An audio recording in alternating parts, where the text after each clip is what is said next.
So our talk will be about digital narrative at Temporality, a little bit of a switch from the second talk, but it relates to the first one, I think, to some extent. So brief theoretical introduction first. So according to Paul Ricoeur, time becomes human to the extent that it's articulated through a narrative mode, and narrative attains its full meaning when it becomes a condition of temporal existence. From this perspective, narrative is our principal tool for situating ourselves in time and for experiencing time within ourselves. And moreover, the digital may be characterized as a tool for the phenomenal deconstruction of temporality.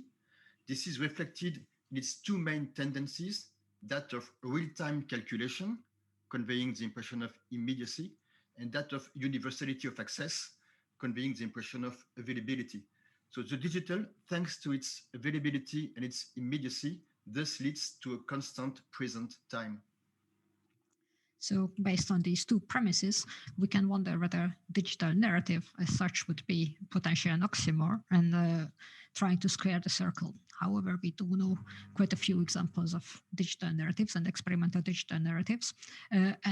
Today we will present two examples from electronic literature, and the third example which calls all this into question, which will be the case of social media stories. So first example. So the smart fictions, the fictions for the smartphone, rely on ordinary daily practices on the smartphone, real-time chats, for instance, but also notifications. In this case, a fictional character regularly sends notifications to the user. In Bury Me, My Love, the reader incarnates the character of the husband of a young Syrian woman who is attempting to reach Europe. The exchanges take place in pseudo real time. If the character must accomplish an action which is supposed to take her several hours, the reader cannot contact her during this time lapse. And when she returns, a notification will inform the reader that she is again available.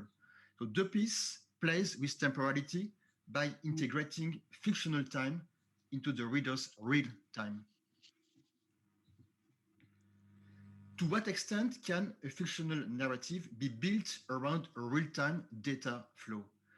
In this case, the causality of events is replaced by the sequentiality of real events. Lucette, Gare de Clichy, a web narrative by François Chambefort, is connected to real-time through data from the Paris region rail network. Lucette lives just opposite the Levallois train station, and the trains with their strange and familiar bynames are like characters who pay visits to Lucette. So they are very lively moments and moments of great solitude. This piece uses the real time of events taking place in the real world to structure a fictional work, lending meaning to a flow of information and transforming it into a human experience. According to the author, life's contingencies enter into the narrative and result in a pure time experience. And so our third example will be the stories from social media. I've got a screen capture, but I'm sure many of you are familiar with Facebook or Instagram and how the stories work in there. You've got a sort of a storyline on top of the screen. The basic setup of these stories is that you've got a temporal constraint of a maximum duration of 15 seconds by default, and a lifetime of 24 hours for these stories, which means that they would disappear after 24 hours. You can hijack these default settings to some extent, but this is the basic setup that the platforms propose.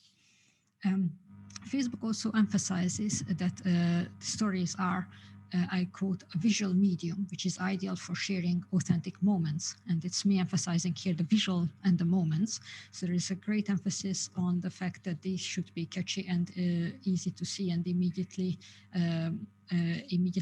catching the viewer, even though you can also have text, as you can see. You can have sounds, video, but also static images, which are temporalized in a way for these 15 seconds of presentation. And the other important point is that they are emphasizing that these are unique moments. So one story is one moment. So even though they are called stories and the story narrative is by definition in the first place a sequence of events presented in time. Sorry about that. The stories are always unique moments, and your story is also integrated by the platform into a series of stories by the people in your network. So if you put these two together, in all senses, the stories are deprived of what we consider traditionally as narratives. There is no sequence of events, and there is no construction of a narrative identity or any kind of identity in time. So the question that arises here is what's left of narrative or narrativity in what is called story here. So by way of conclusion, we would like to raise a couple of questions. So we've seen that new types of digital narratives based, for instance, on notifications or real-time data flows offer interesting temporal experiences. But then if you think of the mainstream and increasingly mainstream use of the stories, this can make us wonder whether the future of stories as such is the future of narratives, and whether we really do need narratives in the so-called old sense, or whether we need them so badly in order to make sense of time, as recursive narratives help us do.